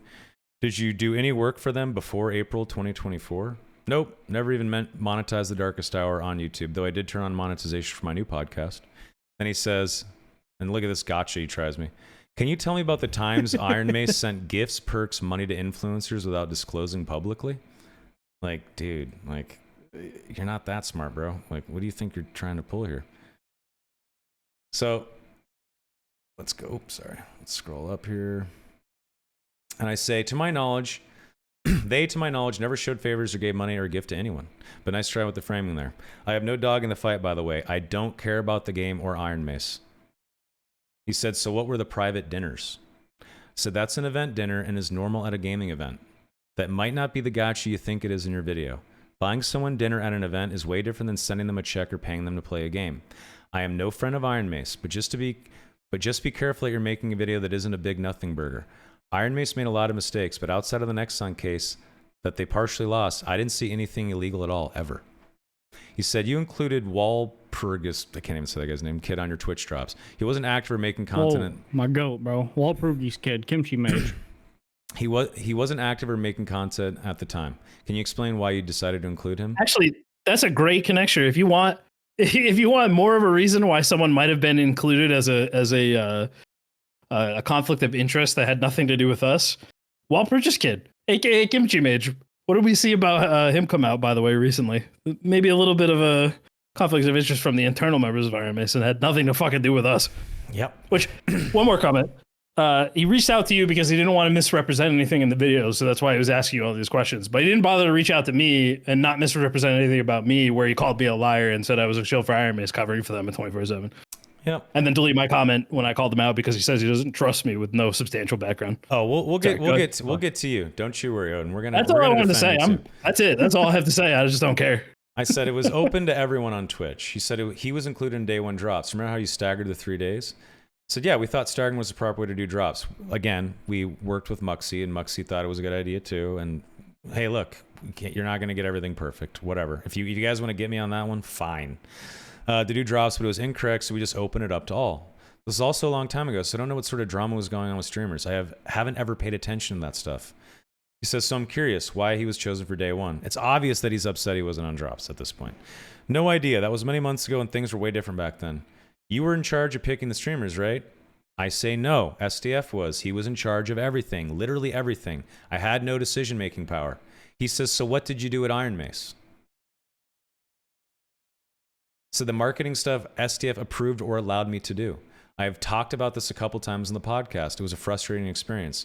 Were you under the impression that I was a full-time decision maker? That was not the case at all. He says, how many hours a week would you estimate you worked for Iron Mace, not including any playing or anything for the podcasts? Okay, is this video about me or dad? And then he says, I watched a recent podcast where you explained your hands were tied. Okay, then why be a dick and attack me? Anyway, I said, yeah, it sucked, man. He says, it's the second to last question. I said, it was regular hours. I didn't count them, like 40-ish. Because I didn't count the hours. Average work week, whatever that is. Some weeks can be busier than others, though, just like any job, you know? He said, got it. Last question. Why didn't you or any of your streamers ever publicly disclose that you are their manager? I said, I did, and that's also not a gotcha. I wasn't a full-time employee, so there's no conflict. It was never a secret and was talked about on the podcast several times. I showed that clip multiple times on April 3rd, 2024. I only needed to find one example. You guys can go look for more if you really need more. Go ahead, folks. I don't care. Then I said, if I was full-time there, I said, if I was full-time there with a salary and equity, that'd be a different story. But a contractor helping put together YouTube shorts, Not even, debatably, by the way. and game trailers can do whatever he or she wants for work outside of a contract. A full-time employee would have to sign some sort of agreement. Anything else, sir? Still trying to be nice. Oh, sorry. And then we're on to the last one. He says, could you point me towards which episodes? And I said, and why do you have it out for me? I don't get it. All I ever did was try to help creators in the dad space. I said this on 4/2/2025. He says, I don't have it out for you. Oh, really? I'm sorry if you feel that way. I'm not singling you out. When people give me information, I have to do my due diligence. Can you point me to those episodes? He just lies right here. I just want to call out the manipulative gaslighting language of, I'm sorry you feel that way. Yeah. I'm sorry I came across that way. Let me rephrase it, or let me make this less accusatory. I'm sorry you feel that way being interrogated by me. Yeah. So Jesus I say, Christ. and I reply, gotcha. There was 82 episodes, man. No idea. Multiple times I mentioned directly, and so did Jay, that I was his manager. Just ask him. You have him on Discord, right? But again, it doesn't matter because I wasn't a full-timer, so I'm not sure what will come of it. But do what you must, man. He says, okay. I've watched a large majority of episodes and never heard you say that. I also searched the Reddit and Discord, but there's not a single message from anyone mentioning you as any of their managers. Why talk about it? It's not something that needs to be telegraphed. I don't understand why he thinks that's the case. He says, I can't just take Jay's statement as verification. I'm sure you can understand that. I say, I'm not sure what to tell you. It's not a secret. It never was. I understand that you're not singling me out, but if you're looking for a villain, you've come to the wrong place. It's a shame you think I did something wrong, but again, do what you need to do. He said, villain is not the word I would use at all. It seemed like there was more you wanted to get off your chest about negative happenings at Iron Mace. I wish you didn't take the check and sign the NDA on your way out. The community wants to know the truth about Iron Mace. Said, I have children and bills to pay. They very suddenly fired me. What am I supposed to do? Pay my bills with good wishes and IOUs? They fucked me, bro. I hope to have a chance to say something, to say what happened there, but for now I cannot. I can't be blamed for that. Their issues are on them. SDF talked to me a total of 7 hours and 11 months. I barely knew what was going on at that company, outside of what I saw on my end, that is. He says, I appreciate you taking the time to answer. I say, no problem, man. I always liked you and wanted to help your channel grow. This wasn't exactly how I imagined it, but oh well. Godspeed out there. And can I not be named as a source? I'd rather just move on from Dad and Iron Mace. I already said my piece on my podcast a while ago and don't want to be dragged back into it. That time was depressing for me. Let me know if that's cool with you. Thanks. Also, I invite him to come on the Dorkest Hour because I still fucking maybe believe this guy can be redeemed. That was the last message on 4/2/2025. And let me just tell you, there's the whole thing. Let me just tell you, I was a I was a contractor and not owed any severance. No severance. There was no agreement like that. Iron Mace paid me an ex gratia payment. Ex gratia is a gift. SDF felt so fucking bad for firing me as Terry on the same call, he says, I disagree with this. I would not be firing you. I don't think we should be letting you go. You have surpassed my expectations. Thank you for the work you've done. On the same call, SDF is laughing and saying, you don't exceed my expectations. You are being fired. And then I fucking go off and I fucking told him how I felt. And I told him, look, if you guys want to save your company and save this game, you need to make some big changes. And SDF listened to my fucking speech. And he said, you know what? I'm going to give you a payment on the way out. I'm gonna help you out on the way out. So they paid me an ex gratia payment. And if you Google what ex gratia is, and if you don't believe me, I can pull up deal.com if I really must. But I'd rather not because there's personal information on there. No reason. But anyway, ex gratia is a gift. He gifted me money to leave because, I don't know, he felt guilty. I don't know. That's how he fixes his problems, throw money at it. I don't know. So I took the money because I'm currently still unemployed. I needed the money to pay bills. I do have kids, and it's not a sob story to fucking say that I have kids. What is a sob story is to make a fucking hour and 15-minute long video and then talk about your dead grandparents and fucking your depression and shit and ask for donations and try to hawk merch to people. That's a sob story, motherfuckers. By the way, which is only exists as an antithesis to the subject material that you're working on. Damn. Iron Mace sucks. By the way, go buy my Iron Mace sucks t-shirt. Like, come on. And people fell for that grift. People were so fucking mad at Iron Mace that they were willing to believe everything this kid said in that video. All the collateral damage, all the streamers that were dragged, Odin, everyone getting fucking shit talked for what? So he could make some fucking super chat donations and sell a few t-shirts and make a couple $1,000. He made a couple $1,000s off that video, by the way. Yeah. For what? That's not a good idea. To what? Become a drama YouTuber? To become Lex Keemman? Dude, come on. What are you thinking? It's just crazy. On the tail end of this, I sent you I had one engagement with him where he reached out to me about anti-cheat, and there's nothing in it that relates to the conversation at hand because it was a year ago and we haven't talked since then. So it wasn't worth including in the screenshot that I sent you. But he reached out to me after he made his video, and I made a comment on his channel calling him out for calling me a liar and accusing me of a bunch of shit that I never did with no substantial evidence and no background. He reached out to me a couple days later, and after telling everyone he was going to drop the dirt on me and he's got heat on me, and said, hey, I just wanted to reach out and get a comment for you. You can pull up the comment if you want. But I basically just told him to fuck off and said, hey, if you wanted to come to me before you made the video disparaging my name, accusing me of being a liar, and just misrepresenting the truth and then hiding my comment, I would have been happy to talk to you and tell you all about the shit experience I had working at Iron Mace. I would have been all gung-ho to help you out with your video. But now that you came after me, my friends, other people who I understand are integral, people who have morals and values, and you're just misrepresenting things that they've said to sell your stupid fucking merch, you can go fuck yourself. That was the extent of what I said, but I said it in a much nicer manner. You can share the screenshot if you want. I don't really care if you do. But point being, anybody who thought this video was anything other than a fucking sheer grift on a dying game trying to cash in on drama, this is the cycle that drama YouTubers go through. Yep. They see a problem, they make more of it than it is and start pulling strings that might potentially be attached because people who don't want to do their own investigation say, oh, that must be true. I don't like that guy, so that must be true. Then they wait for those people to react, they bait reaction, and then they take that reaction and drive wedges into this and just keep making a cycle of videos. I guarantee you, this dude will make another video saying none of this is true, he lied, manipulated screenshots, or if he's a little bit smarter than I'm giving him credit for, he'll go after somebody else because now he knows this train is over. Yeah. Point being, if you believe this guy, I don't want to call you an idiot to your face, but just do your fucking research, man. An NDA is not a secret soul-sucking contract between a developer and a streamer that makes them unallowed to do anything except praise the game and sing from the mountaintops and not play anything else. It's just, if there's some new shit that's coming out and we want to hear what the creators who talk to thousands of people a day think about it and play the game all the time, that's what the NDA is for. Yeah, dude, that's my rant. You know what's really funny, Odin? One thing that made me laugh, thank you for that beautiful rant. One thing that really made me laugh was when he put up a tweet, an image from 2017, by the way. Dude, that was so 2017. I think it was like July 17th, 2017. He puts up a video of me taking a picture of my room in Vegas of the Strip. I was in the Cosmo. I was working at Twitch, there for work. Twitch paid for that room. It was for Evo 2017. I was the influencer relations manager, making $94,000 a year in San Francisco, and I had 3 roommates. I had to eat food at work because I was barely able to get by living in San Francisco for $94K a year because San Francisco's expensive as fuck. And Amazon doesn't give a fuck about paying people well. So after 4 years there, I'm making $94K a year. I have 3 roommates, and I have to choose which meals I have to eat at work to make sure I can get by on that salary because I have to live in San Francisco to work at Twitch. But no, that means I'm a rich guy because I live in California and I was down $1,100 in Vegas.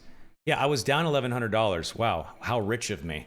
Like it just doesn't make sense. We both took huge pay cuts to work at. I was an IT administrator for the Finance Commission of Texas. I was working for the OCCC as the IT administrator. I had a retirement in front of me, incredible benefits, great pay, upward mobility. I already had gotten promoted in 6 months of being there, and I left that job because my dream was to work for a game studio my entire life since I was a kid, and I loved and believed in Dark and Darker. We both took huge pay cuts. We didn't care about the finances. We cared about the vision, and we both got burned for it. So to see somebody come out and accuse us both of being these scummy, underhanded shills that are doing backdoor deals for fucking cents on the dollar, like if you're gonna come make up some grand shit, you should have been they were embezzling hundreds of thousands of dollars in fake marketing strategies. Like at least give some people something to believe in instead of this fucking Odin told somebody when the Steam release was gonna be. This guy can't be trusted. Yeah. Like, what the fuck, I know, dude? man. Why did you tell me though, Odin? Because I didn't tell anybody, and he never posted any screenshots of it because it was fucking hearsay. I wanted to tell people. I was really excited to tell all my friends now that I started working at Iron Maze. But Soma over here reeled me in. He's like, "No, I know you want to tell people. Just let it be a surprise. It'll be better that way." So, all right. That was it. Yeah, I mean, that was the extent of that conversation. I'm gonna go on record here, and I'm gonna say something. I have disclosed information to friends of mine who are under NDA about things that might be changing about the game. And you want to know what the extent of those things were? Dude, holy fucking shit. They might be bringing Circle back to the game. I actually can't believe they're doing this. You know what they told me? They said that Korean gamers like PUBG. And I'm like, dude, that's great for them. The PUBG is there. They can go and install it and play it if they want to. They don't want to put the Circle back in. We all fucking decided it was better without it. And I'm just ranting to my friends in the chat. I'm not telling them, hey, by the way, Zweihander is about to get a 2-weapon damage blower. Make sure you buy out, but only at this margin. I got an Excel sheet over here. So if you're looking at this kind of dark plate, right, is about to get changed. It's not going to be will resourcefulness anymore. It's going to be strength. So make sure you buy that out. I didn't even buy shit myself. I'm broken the goddamn game all the fucking time. And the people who play with me know it because I'm a burden to them. I got shit gear. They're like, hey, Odin, you want to play tonight? I'm like, yeah, I just got some fucking garbage. I suck. Congratulations, you got me on fucking nothing, you bozo. Whoever called him Super Cop Doofus in the chat is the winner, dude. Holy shit, I love that guy. I mean, when it comes down to it, you can't lie about people, right? You can't slander people or libel people. It's not cool. It's not okay. And if people don't realize that was clear grifting, then go sign up for some volcano insurance or something because you're fucking dumb. You're very easily tricked. Stay away from used car lots because you're gonna buy everything. Like people wanted to be mad, they wanted to dogpile, and they didn't care who was gonna be collateral damage. And people, unfortunately, a lot of people saw that video, like 54,000, 55,000 people. 2,000 people are gonna watch this video on YouTube. The damage is done. Reputations have been dragged. For what? Over. For what? Some people could even watch this. Some people could even watch this entire stream and just assume most of it is like just conspiracy and lies, and we're like covering up for it and shit. Like they will see proof before their very eyes and deny it. I know, because they want to believe a certain narrative or certain thing. Because they're mad at Iron Mace, and understandably so. So they're just mad at anybody associated with it. I know we've been on this like personal defense tirade. If there's anything you want to say before we move on, go ahead. There's one more thing. One person tried to jump into the fray as well, to make money and get people into his stream and say, I have all these secrets and shit. It was Drip Gravy. Drip Gravy decided that it would be a good idea to try to also grift and jump on the bandwagon. And he made statements saying that people weren't allowed to play with him because I managed them and I told him not to, and that he was going to show all the receipts, and that he denied me being a manager. That's why, that I've treated him negatively, which is not the case. I'm going to show you the conversations.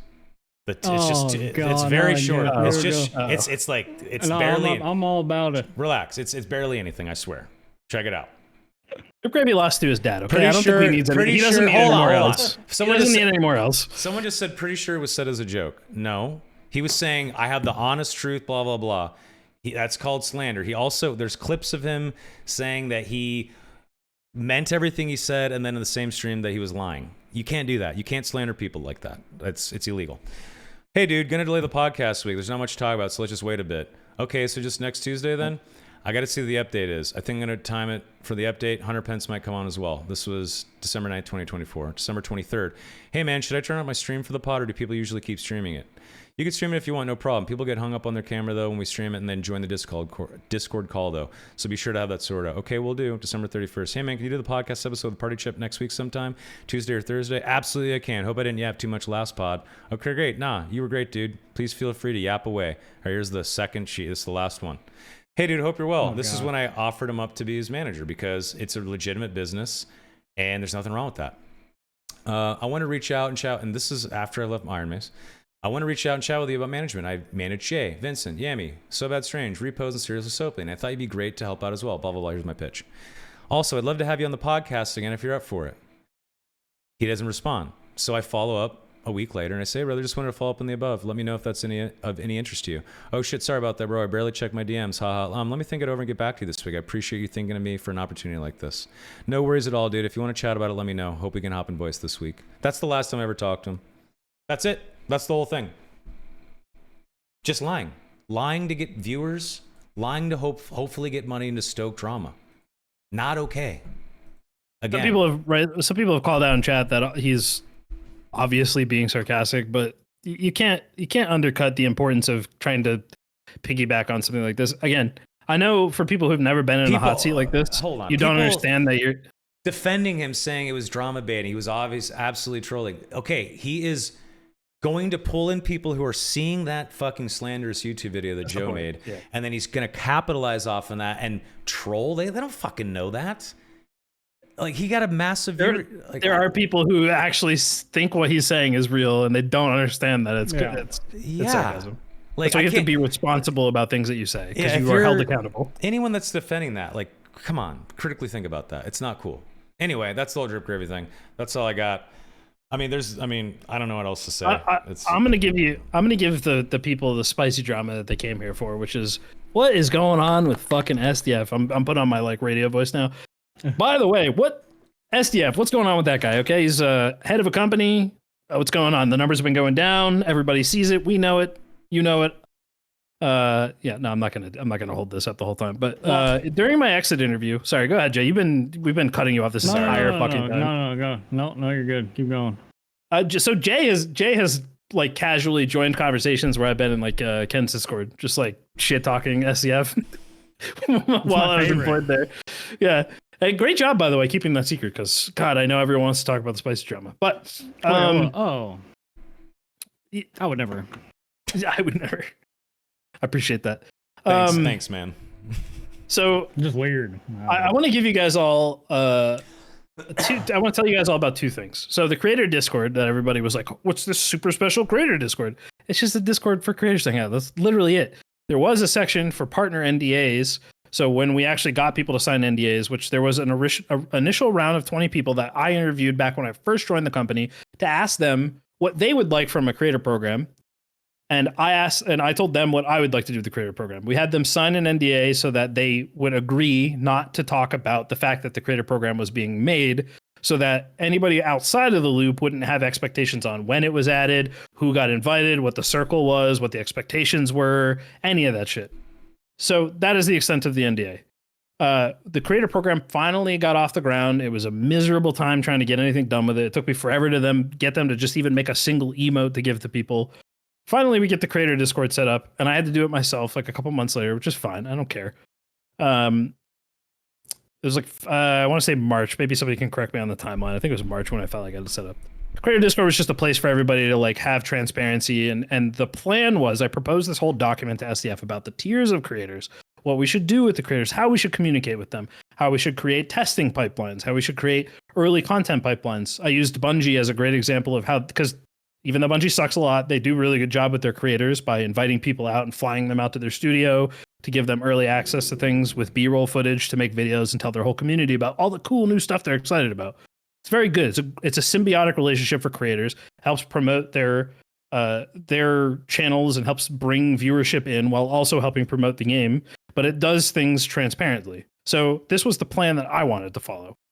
I told SDF, hey, let's set up a test server that partners can get in on a little bit early So and this is how early I was talking about this, if, for example, there's a test version of Sorcerer that we can give to them so that they can make a cool little video with pre-approved footage, they could talk about, oh, this is actually how the Sorcerer works. This is what I'm excited about.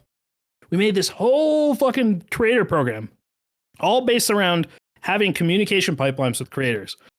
Everybody who's in this chat right now, at least at one point, has thought creators have way too much influence over this game. I'm here to tell you they had zero fucking influence over the game because SDF doesn't give a shit what anybody has to say if it's not out of SDF's mouth. And the reason I know that is because after we set up the creator Discord, I set up a channel called Balance Feedback. And in that, we would run a hotfix feedback. And there's a bunch of people in here who can back up what I'm saying because they've contributed to that thread, whether they're big creators or the smallest creator on the tier list. Everybody was welcome to give their feedback. And I would compile that feedback into these huge documents, condensed down to salient points. And I would tell SDF, hey, here's what's going on. I would share it with the design team, SDF and Terry. Every time we had a patch, I would give them feedback. And every fucking time it would be ignored without failure. They would see it, and I know they would see it because I could see the metrics of them viewing it. They wouldn't look at it. Not goddamn once did anything this community came together and agreed on through consensus, even if it was 85+% of people saying the same thing, did it ever have any impact on the decisions they made. So whatever your hope for the game is, you can review bomb the shit out of this. You can stop playing. It can be down to 10 people. As long as SDF can still play it with his friends, he doesn't fucking care. That's the end of that's the end of my story here. The last thing I will tell you is that during my exit interview, I brought up a discussion that I've had with SDF so many goddamn times about the design space of Druid and how it doesn't fit into what the original game was built on. It breaks a lot of the core principles, and I've had this discussion with him so many times. I have on multiple occasions brought up community-driven feedback, my own opinion, and very clearly stated which was which. And on multiple occasions had my intelligence assaulted by SDF. He sent me a Richard Feynman video, why, to tell me that I was asking questions like a 5-year-old. I'm a noob developer, wannabe balance enthusiast, while I'm doing bug reports, helping the anti-cheat team, helping the community team, trying my best to give them suggestions, trying to research the environment of the player base to know what they want. I know I'm ranting really hard right now. I'm sorry. Let it go. But I'll get to the end of this soon. During my exit interview, I said to SDF, you said in your response to me that I think that the Druid is wrong, and you tried to imply that the reason that I think the Druid is wrong because of solo balance. Yes, I've played solo more than any other mode because most people have. It's harder to get 3 people online to play than it is to just log in and click queue. But I never cared about solo balance because the game is not balanced around solos, and it never will be because it's a class-based RPS system. So I don't give a shit. The point I was trying to make is that the design of the Druid is out of whack. And I kept telling him over and over and over again, it's not numbers. You can tweak the numbers all you want. It's still going to be a problem. Whether it's good or bad, it's going to be wrong because the class itself is wrong. And in my exit interview, where I'm telling him why I'm leaving the company, about him insulting my intelligence and ignoring the community, he still told me to my face, Druid is fine. This is the way I want it. We could just tweak the numbers. It'll be fine. So when you hear about whatever they're planning for the gear, if it is not a foundational, monumental change to the structure of gear, classes, perks, it's not going to matter. It's going to be the same shit you've been playing for the last 2.5 years. So get fucking used to it. I wasn't planning on coming on and going this hard on the rant, but god damn it. That's it. Sorry. Don't you dare apologize. It's all good. And you know what sucks? You I say had to all get that that, out, you dude. poured that shit. You poured that shit out of your heart and soul, and people are still gonna think that streamers actually had sway, and that they're still gonna think that we're a bunch of liars. That's the worst part. The damage of those big videos, the slandering, 60,000 people watching that shit. There's gonna be a lot of people that still just believe that we're fucking pieces of shit and that we're liars, and that's unfortunate. But you know what? It is what it is. There's no going back. There's no going back. Odin, thank you for being honest. For sure. Just has to be said. At least for me. Odin, thank you for being honest. Thank you. Thank you for telling me like it is. I see a slim quantum universe where the threads of SDF's arrogance are plucked out by the universe and he has delivered a grand vision. But that's not the universe we're living in, okay? Let's get it straight. Yeah. As long as that man is at the head of the company, the game will not recover. It will not be what it could be. I hate to say this because I wanted so badly to believe in SDF. I wanted to be part of a company with the little guy at the helm who believed in his people and would fight through oppression from the big bad Nexon and do something different. And it just ended up turning into corporate bureaucracy bullshit like every other job I've ever worked at. But worse. Yep. Fuck that company. But They worse. said that they would welcome me back with open arms. I have a feeling after all the things I've said now, they probably wouldn't.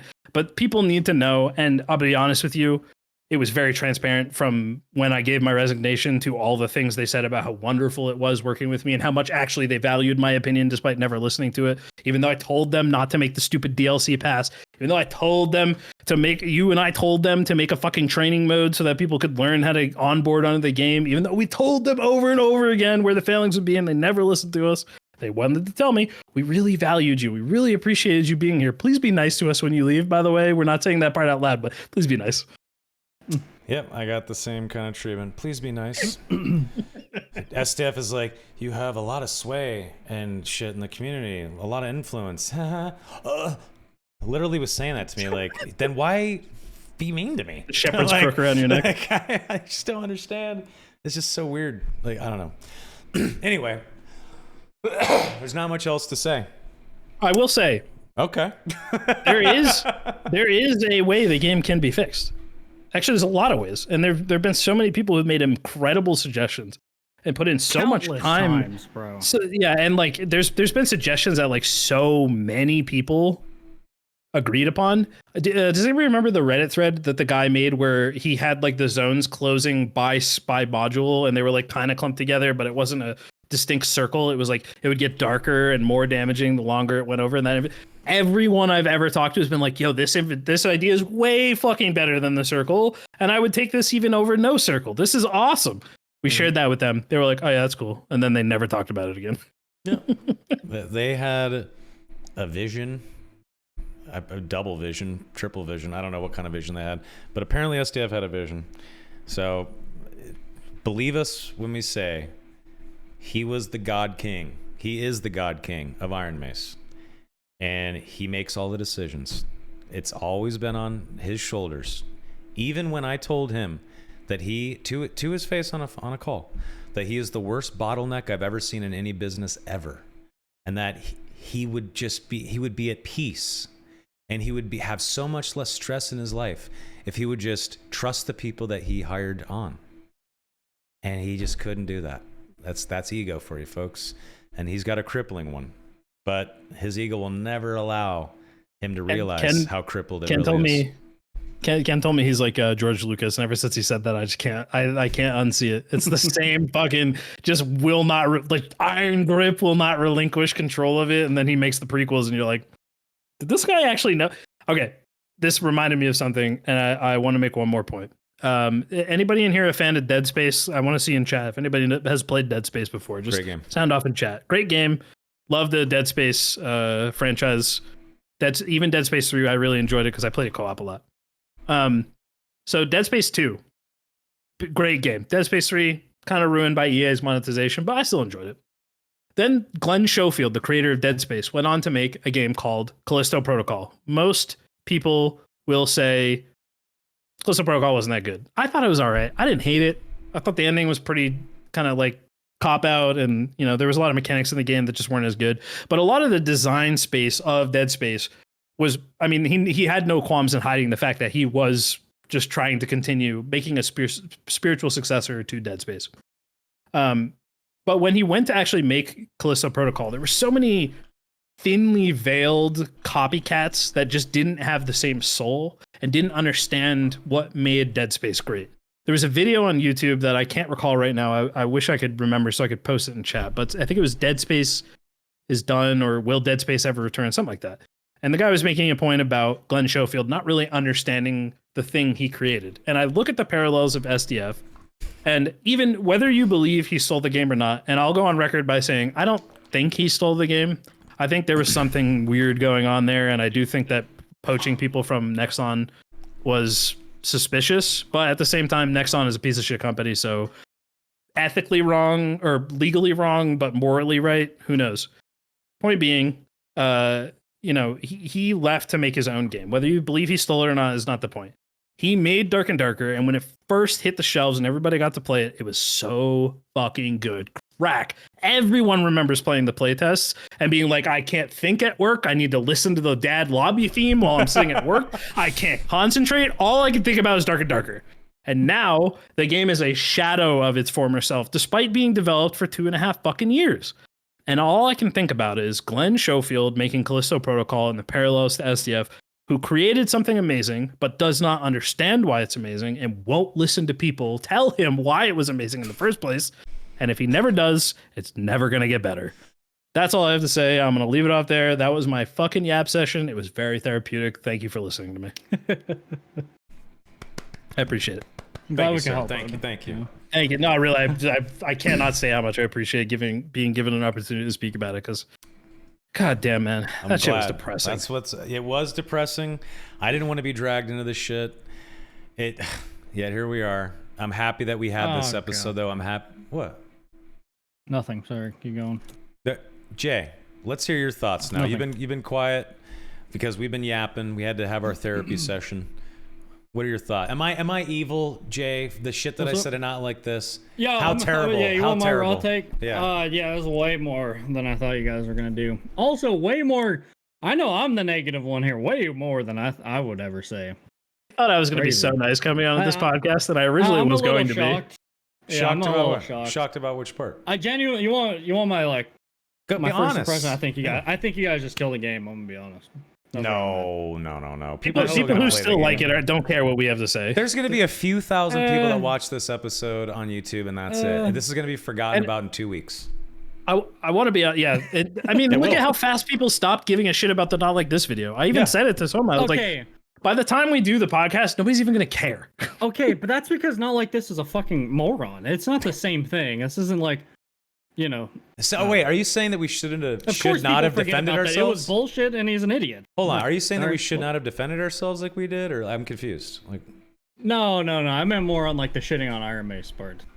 Oh, I didn't expect you to fuck that go through company. a fucking encyclopedia of DMs. I mean, that one was crazy, but it was good. They need to answer, or they need to have a reason behind what they're doing. I'm not saying SDF needs to come on and defend himself to the things I've said. No, of course But not. of course, There's been a clear, just 2.5 years of the same shit. It's not a secret to anybody. I guarantee you that in this chat, like I remember Repose was asking me about this because I let a bunch of the creators know that I was leaving a little bit ahead of time, like 2 weeks in advance. And a lot of them were asking me questions, and I had to tell them like, hey, I don't want to step lines here, but like a lot of the things that you thought were true are probably true. And I out of emotion, I got a little bit, I overshared a little bit. I asked them very nicely to keep it under wraps. They were all very gracious about that and didn't really out me, so I appreciate them for that.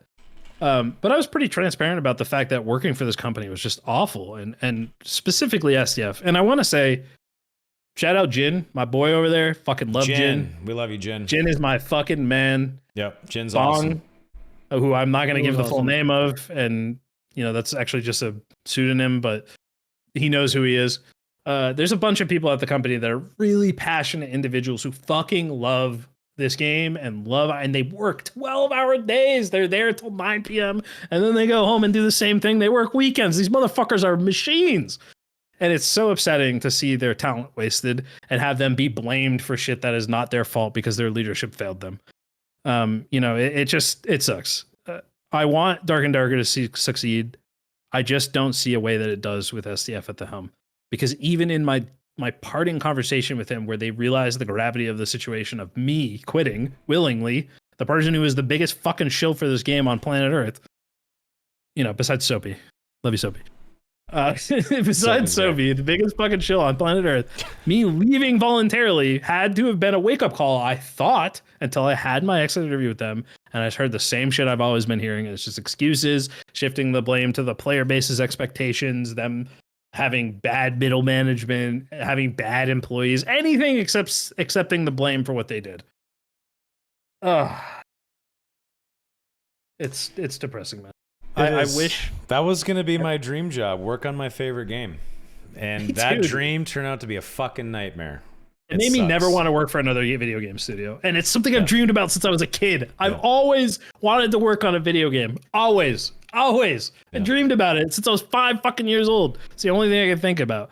And now after this, I never want to work for another studio ever fucking again. And people are like, oh, you should go check out this studio. I'm like, dude, there's going to be somebody at the top who just can't listen to anybody. And it's just going to be miserable. I don't want to do it. I'm good. I'll just go back to fucking regular jobs. If it's going to suck either way, I might as well be getting paid more. Yeah. Anyway, Jay, do you have anything you want to say, sir? We hijacked this podcast episode. I'm sorry, this was you guys. Nope. Well, thank you. You guys pretty much said it all I had to say. I mean, listen. And I only had shit to talk about Joe.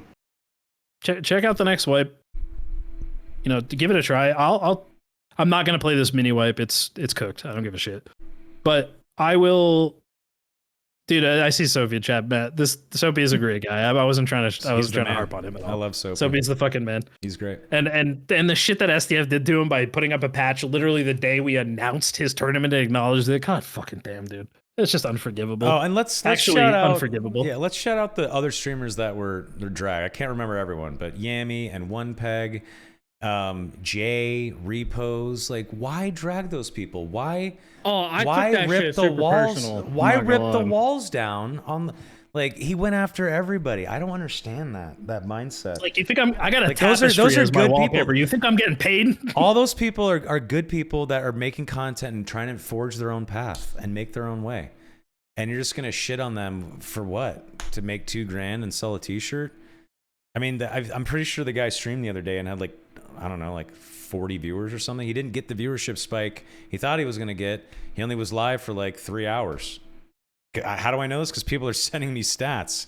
People are sending me all kinds of shit. You don't have to send me anything, folks. I don't care anymore. This is all I needed to do. This is the end. Just wanted to fucking say my piece. Odin needed to say his piece. Jay needed to fucking say his piece in his own way. I didn't say nothing. I don't know. Chat's mad at me for not saying anything. I don't know what to say. I don't know. What is there to say? I feel like you guys, yeah. No. If you wanna rewatch, go ahead. Sorry. I was a little optimistic a couple hours ago. A little hopeful. I think you guys just killed it. That's all. I mean, listen. Repos rightly called out. Hey, if there's one thing to take away from this, it's that there are still really talented, passionate, and hardworking individuals. Yeah, at but Iron it doesn't Maiden. matter. But it's true that the people at the top, they don't have any accountability. They don't care. They just don't give a shit. There's more that I wish I could say, but I have to keep to myself. And I know that in of itself is a bit of a faux pas to say, oh, there's more. But, you know, there's certain things that I just like, you know, I just won't. There's an ethical line that I won't cross in terms of revealing things told in confidence. What I will say is that I do think they care about the game. I just think that their own. I actually think SDF cares so much about the game to the point that it's a bad thing because he's so addicted to the game. And so he cares so much about being good at it and being perceived as a good developer and just playing it constantly that everything else has fallen to the wayside. The dude needs a fucking 3-month vacation. He needs therapy and he needs to stop thinking about Dark and Darker for a while. Maybe then the game can be saved. But until then, I don't know. It's up to the people below them. And given how Jordan and I were treated, I have no hope that they can do anything. They don't have the authority or power. I mean, the way you guys just paint SDF sounds like there's just, no hope for the company. But I mean, a lot of people are not going to believe that. A lot of people are not going to believe us. People are just going to think what they think, so it doesn't matter. And shout out to Arcane as well. Arcane Armor also got dragged and didn't deserve it. I just thought, shout out Arcane. Fucking love that guy. Thank you very much for coming to our defense, even though you really didn't need to. Thank you. I really appreciate that. I saw your boy Blin. And thanks, One Peg, for your video as well. You didn't have to do that. Yes, so One Peg as well. Yeah. He also got a lot of undeserved heat from that, so I appreciate that. No. Sorry, I saw your boy Blin in chat who said he cares so much about Druid and solos. I want to tell you something that I think actually was not public knowledge. This is fun, but they had it. Okay, after I've had numerous conversations with SDF about like really trying. By the way, anytime I talked to SDF, I felt like I had to pad my words and stroke his ego to not get fired. Mm-hmm. And you see Noma aggressively nodding because that's just how he acted. It was like if you pissed him off, he might fire you. So I was just aggressively careful in the way that I would talk to him, and like trying very hard. Like, this is just my opinion. You know, this is just some things I've heard from the community. I've talked to a lot of people. This is how they feel, but you know, I just want to know what you think. You know, trying to phrase it in a way that would not insult his ego, because he's that fragile. And he falls for that too, because he's. Go ahead. He does. It's obnoxious. Yeah. And so I would tell him, you know, a lot of people have really had a problem with Druid. And every time he would tell me, well, Druid's not viable in trios. You know, it's really overpowered in solos because of gear score, which I don't like gear score. And I want to just remove gear entirely. But Druid is fine in trios. In fact, they're terrible in trios. They had SDF on multiple occasions would tell me about how their internal testing team, their QA team, was comprised of top Korean players, the best of the best. They had the top players in Korea on their internal balance team as employees because they just loved the game and they played it so much. And in this, he basically explained to me that there were very competent players at that level, and he also admitted to me that he wasn't really a 225 plus player. It was very new to him. And a week after that happened, they had an in-house arena tournament where members of the QA team were on a different team to him. And he won the in-house arena tournament playing against these supposedly top Korean players playing fucking Druid. And then it was a week after I said, what do you think about Druid? And he said, it's not viable in trios, arena or HR. It's useless. Class is bad. Needs buffs. I wish I was making this shit up, bro. It's delusional. It's so fucking sad. Yeah. All right. That all makes sense. It does. Guys, I know no one is surprised by this, but I just wanted to give the context. They asked me, by the way, and I feel shout out if you're watching this. I'm sorry, Jin. He said he asked me to be nice because he works at the company, and Jin. Can only imagine it. Jin is a good guy. Jin, it was a pleasure working with you. You're a homie. Yes, you're awesome. He asked me to be nice. He was like, "Please be nice on the podcast, please," because I told him I was going to be coming on to do this. He was like, "Please be nice." I'm sorry, man. People deserve to know, and you deserve better than Iron Mace. Get the fuck out of there, dude. Please. Yeah, Jin, he doesn't need to be there. Knowing what we know about Jin, he can go do whatever he wants. This guy's like a pro BMX biker and shit too. Like just get out of there, man. Jin's such a cool guy. I love Jin. Yeah, he's awesome. But anyway, I want to go eat dinner. I'm done. I'm done with this shit. I love you guys. Odin, it was a pleasure working with you, man. I will do my best to try to work with you again in the future. Jay, it's been a pleasure, man. You know I love you, buddy. Yep. Yeah, this podcast is not. It's okay. This podcast is not going to be monetized. It's just going to go up. Watch it if you want. Comment on it how you want. Take that, Joe. Don't care. I have nothing to sell you. I just wanted to fucking show my side of the story. Because I'm not a grifting piece of shit cunt. So, thank you guys for watching. It means a lot. And in case I don't see you, good afternoon, good evening, and good night. Oh, okay.